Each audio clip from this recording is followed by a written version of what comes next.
All right. Hello, AP Lang. So last week, as far as I see it, of school for teaching is concerned. This is a review week. APs start the week after, so I don't see it's appropriate to give you any more assignments, but rather kind of walk through those things that we need to worry about going into the test. Keep in mind your test is on May 20th, so we still got quite a bit of time before we get to yours, and you're going to have a few AP tests before the Lang test. And so I encourage you to work on those AP tests that you need to worry about, and then I don't know, rewatch this video the night before the test if you watched it the first time, just to review those sorts of things. I'm going to give you a kind of a cheat sheet, a crib sheet, whatever you want to call it, 2 pages that just has all the basic terms. And if you have a printer, I encourage you to print it out and have it next to you, or have it on the browser, or whatever you're going to do. But a lot of the stuff that we're going to talk about in review, I don't feel like I need to go into detail about the terms because you guys have the terms and I'm going to give you the terms. So you guys can refer to that as you need to. Anyway, so I'll give you a little cheat sheet as we go through this review. Before we kind of kick off the review, I should let you know that College Board posted on their YouTube channel several videos about the test that I think it's actually worthwhile to watch. One of the first videos is like 4 minutes. I'm gonna post these links, but it's about knowing what the test is about.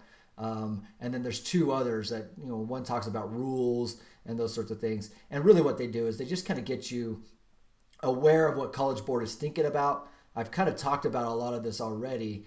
You have the ability to Google, you have the ability to look at your notes, but my guess is you just don't have enough time to spend a lot of time going online and trying to find better answers. That you should have some information in front of you and then work as quickly as you can to craft your argument in the 45 minutes.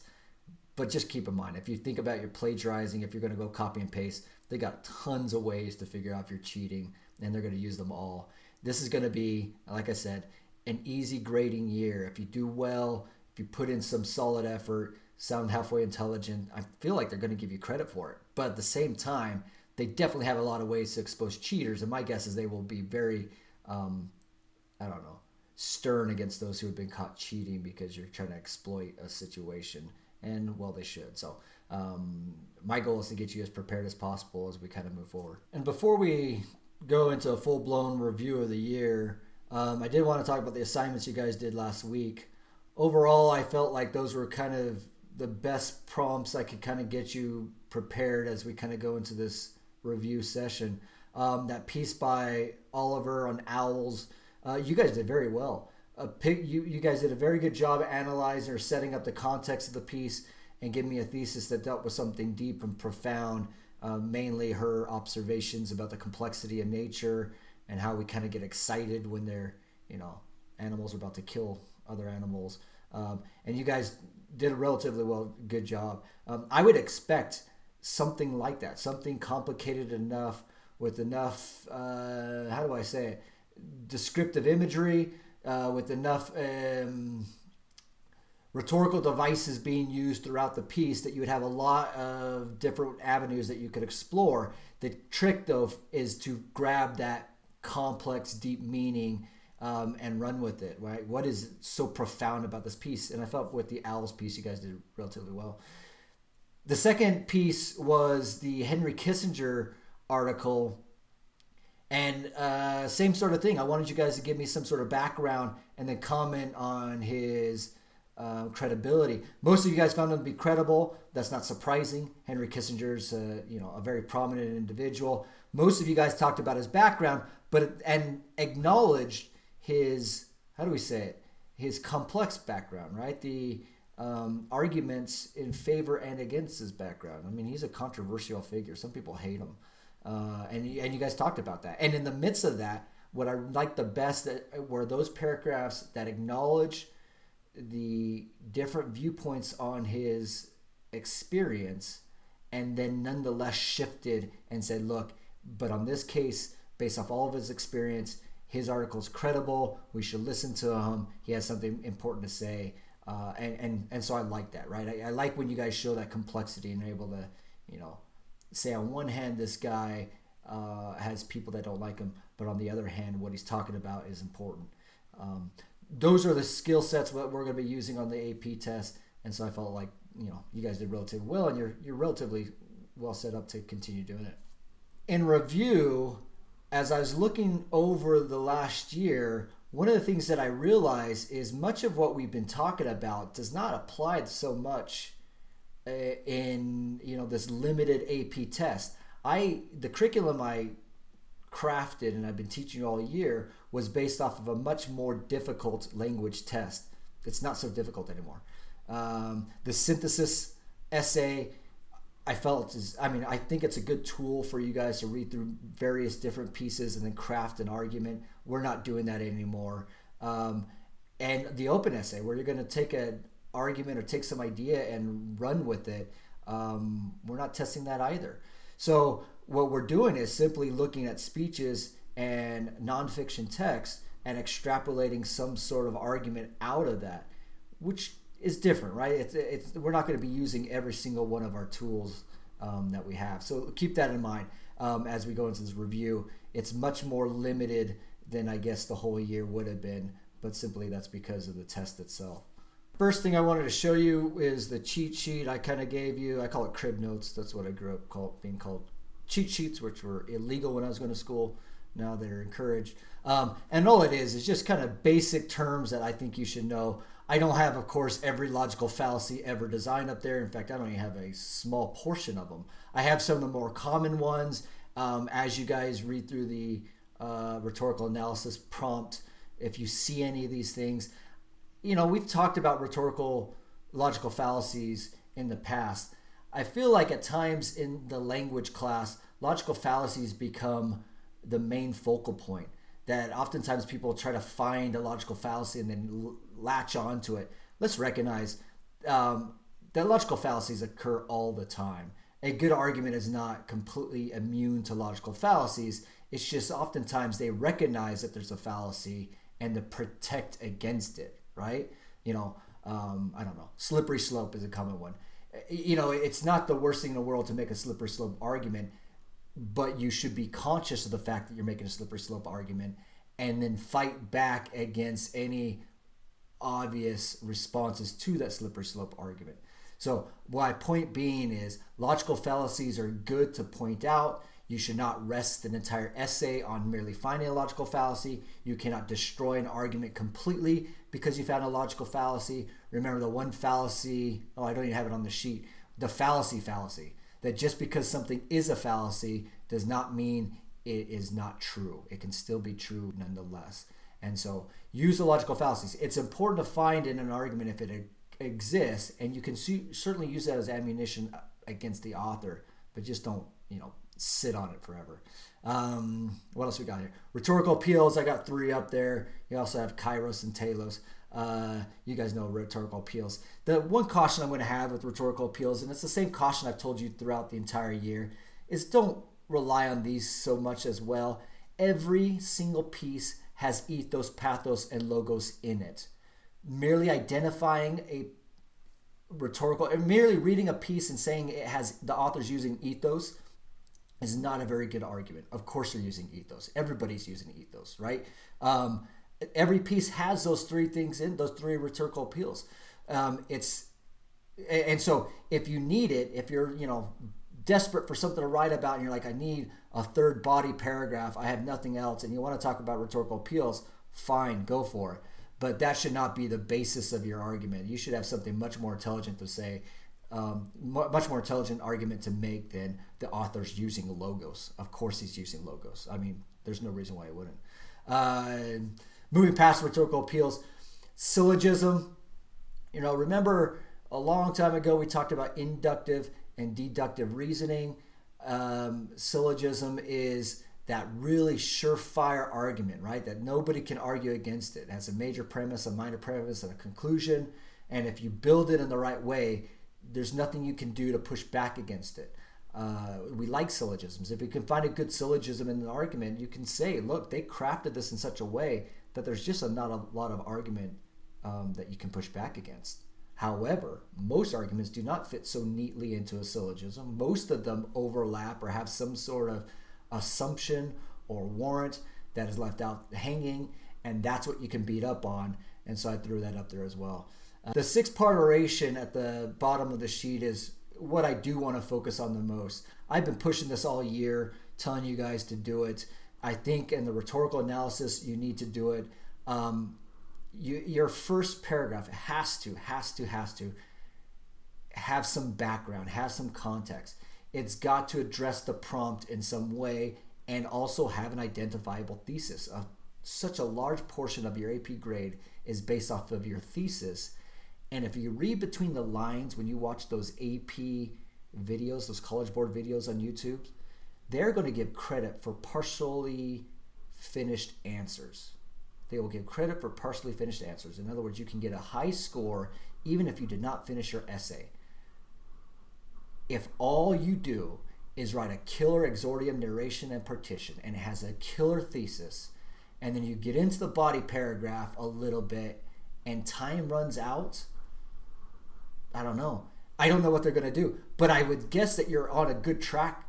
Whereas if all you did was have a half thought out thesis and then a couple body paragraphs, if your thesis is not that certain, is not that arguable, it doesn't pass the So What test, my guess is that essay does not get as high a score as a well-crafted essay that looks half finished, right? Where the first half is killer. I think they're going to be lenient. So 6-part oration, have that first paragraph that, some contextual background, addresses the prompt, has a very deep and complex thesis. Then again to the confirmation. Remember, that's your body paragraphs. Refutation. Oftentimes on these rhetorical essays, there's not a refutation that's immediately obvious. I don't know if you necessarily have to have a refutation, but you should acknowledge the fact that someone disagrees with your thesis, right? You've spent all this time building up this argument. If there's a glaring hole in your thesis, the refutation is an opportunity to take care of it. It doesn't need to be long. It doesn't need to be complex, but just addressing the fact that there's another opinion out there and wrapping that into everything you're talking about is a good idea. And the course of peroration, the conclusion. I feel like conclusions are a great way to just tie everything together. I would read through my essay really fast before I write the conclusion. Make sure if there was an idea I didn't fully complete, I use the conclusion to finish that point off and then wrap everything together. And that's how you're going to write your good essay. On the back side of this cheat sheet, I have soapstone. Look, we've been working on soapstone the entire year. If you don't know how soapstone works at this point, I guess that's on you. I feel like, soapstone is the key to grabbing something complex and deep to talk about a passage. You take any 2 or 3 of those items and weave a thread between them and you're in good shape, right? Speaker Henry Kissinger speaking on the COVID-19 pandemic. Who's his audience? The world, right? So Henry Kissinger, former Secretary of State, National Security Advisor to Nixon, in the midst of the global pandemic, is going to lecture world leaders on the long-term ramifications of it, right? There you go. That's a thesis, right? I could even take it a little bit further, but all I'm doing is grabbing these soapstone elements and just weaving them into a sentence, right? And what I'm doing is each time I add another one of these elements to it, it gets slightly more complex. So I encourage you to use it as much as you can. Lids. You know what? Lids, we didn't talk about that much. I tend to finish off the year with lids, mainly because I feel like you get it in the earlier years. And it's one of those tools like soapstone that's merely supposed to jog your brain. And if all you did is the night before the AP test, you memorize the lids, language, imagery, diction, details, syntax, all it's doing is reminding you to comment on those things. Comment on the language, right? Is it formal, informal? Do they use big words, small words? Are they crass? All those sorts of things you get to talk about. Imagery, do they paint pictures? Do they actually, describe things in details? A lot of speeches, if they're going to use imagery, it's very overt and you know exactly when they're doing it. Diction, same thing. Talk about diction, denotation, the connotation, and then the details. What are they actually throwing in there? Are there lots of anecdotes, right? You guys know how I teach. I tend to teach with like little short stories that I like to tell all the time, or rants, right? Those are the details I use. I like anecdotes. And then, of course, syntax. How's it all set up? And that's when you're going to start to pull into the next thing we're going to talk about, which is the rhetorical devices. Trope and scheme. It's a trope if they use it one or two times, right? If it rhymes occasionally, it's a trope. It's a scheme if it does it throughout the entire thing. If the whole piece is rhyming, that's called a rhyme scheme. Remember who was it? Oh yeah, Sean Penn, that piece I showed you, or his alliteration, and he was using alliteration everywhere throughout the entire piece. I would say that that's an alliteration scheme. Sean Penn had an alliteration scheme when he wrote, what was it, Honey Boo Boo or something stupid like that. Yeah, that's a scheme. And what you do then is, I've got a couple of these rhetorical devices listed out there. There's many, many more. You guys in your notes probably have way more, but I just threw a couple down to fit on the page. And you can actually see, apply those things. The one thing I'm going to tell you about these is it seems like oftentimes students believe that the purpose of writing an essay is to hunt and find these rhetorical devices and bring them out, right? That you're going to get credit because you're like, the author uses anaphora and epistrophe and parison to describe what's going on. Yeah, that's not what this is about. This is about making an argument about a piece, about a work. It's about saying something profound about what the author or the speaker is doing. And these tools are just tools. That's all it is. They're going to, they're only using an anaphora to make a larger point. When you write your essay, if you act like the anaphora is the point, I feel like the whole essay is flipped upside down, that you need to change it, right? He's making a larger point, and then he's going to work in an anaphora to get that point across. But the key is to focus on that larger point and then note the tools that he's using to make that point. Anyway, so you guys see that there. I encourage you to print this out and have it next to you. And the last thing I've got to remind you guys is to cite the text. In your last essays, some of you guys are still having a hard time with this. Look, every single body paragraph needs support, needs evidence. Oftentimes, especially in a rhetorical analysis piece, the text itself, the piece itself, is the evidence you're going to be using. So you've got to be citing it, and you've got to be citing it multiple times in a paragraph, right? I would expect that you grab a phrase that you particularly like that proves your point, and you throw it in there. You set up some background, introduce the citation, and then you start to unravel the citation, right? So you should be constantly referring back to it and saying, look, that piece I just showed you, pay attention to the way he drops this adjective at this point, or pay attention to the diction he's using right here, and the point that, how it fits in the larger argument. You've got to be citing the text. I don't know how you do this otherwise. So I highly encourage you on any of the things that we just talked about. I don't care which direction you're going to go. If you're going to do the cop-out and you're going to write about ethos and say the author's using ethos and that's my large, great argument, you better be showing me how he establishes his ethos, citing directly. Does the author say, my name's Henry Kissinger, I am National Security Advisor to Nixon? That's ethos. And if he says that, I would definitely quote him and say, look, the author introduces himself with this title, which is unusual. But anyway, that's how he's going to establish credibility. Cite it. You got to grab it. So work the text into your passage as much as possible. And I think you can even cut and paste inside the text. So, citing now is easier than ever before. But I encourage you to do it. And then the last thing I want to talk about today is satire. And I didn't really put this on the cheat sheet because there's not a whole lot for you guys to cheat off of. But what I wanted you to recognize is satire and the way in which satire is used. This is kind of an all or nothing element. Either the piece is using satire and that kind of is the point, or it's not using satire. And so it's important that you pick up on it. The worst thing in the world would be to read a satirical piece and miss the joke the entire time, and then you're talking like it's serious. That would be bad.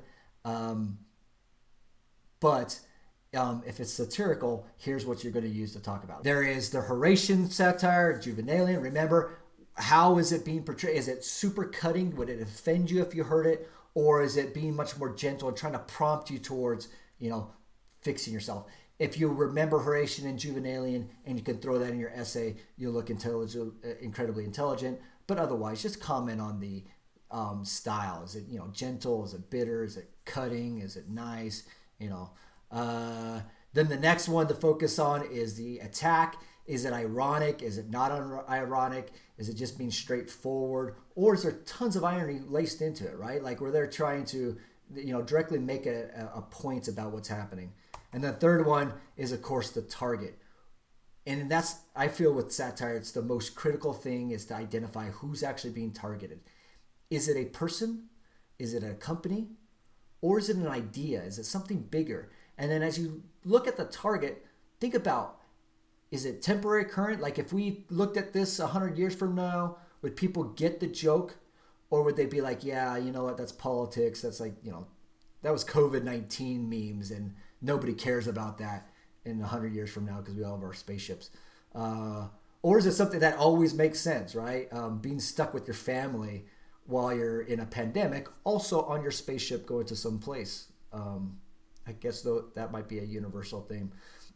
Anyway, satire. Once again, all or nothing. If it's satirical, here's some tools you can use to talk about satire. If it's not satirical, then none of this applies and just move on to something else. And that's more or less it. I mean, there's a lot more that we talked about throughout the year. I really enjoy arguing and the elements of arguing, but I don't feel like that's really applicable here because someone else is going to be making the argument. You're going to pick it apart, but as far as, some of the skill sets that we talked about when you guys were making your argument, I don't know if they really apply right now. Likewise, with a lot of the presentations we did throughout the year, those were more for your benefit as opposed to the actual AP test. And it's the experience that we're after, and they don't really apply to any sort of review right now. I will say, I really like teaching AP Lang. I like rhetoric. I like arguing. When we debate in class, those are my favorite days. That's kind of why this whole online learning doesn't work out so well for me because I love the interaction. I don't know if I'm making fun of you guys or mocking you guys and you guys are throwing something back at me. That's the joys of teaching. It really compensates for the great pay. But I do like laying and I like arguing with you. And I do feel like, these skills are valuable and you'll use them throughout your life. You just got to figure out, what's my objective? What am I trying to convince people to do? And how is the best way in which I can convince people to do that? You'll be using that skill forever. If you're still listening now or watching this video, which it's kind of a longer video, I will tell you that I'm not coming back to teach next year. Some of you guys already figured that out. I'm going to go and continue doing law, which I was always doing anyway. But I'm just going to kind of ramp it up a little bit more. But I did enjoy teaching. This is a great diversion for me. I really, like I said, I enjoy teaching. I would do this forever if the pay worked at all. But, it's fun to interact with you guys. You guys are at that, critical stage when you're questioning everything. Your ideas are not quite formed, which is really fascinating to watch because you guys are working through all these situations. And it really, to be honest, I don't know where you guys are going to end up. Some of you guys who are, very conservative will be liberal later on. Some of you guys are very liberal will be conservative later on. And that's fascinating to me to watch that growth and those things change over time. But, I wish you guys all the best. It's been fun teaching, guys. If you ever see me out in public, say hi. But I hope you have a good summer and a good life and hope everything goes well. Have fun.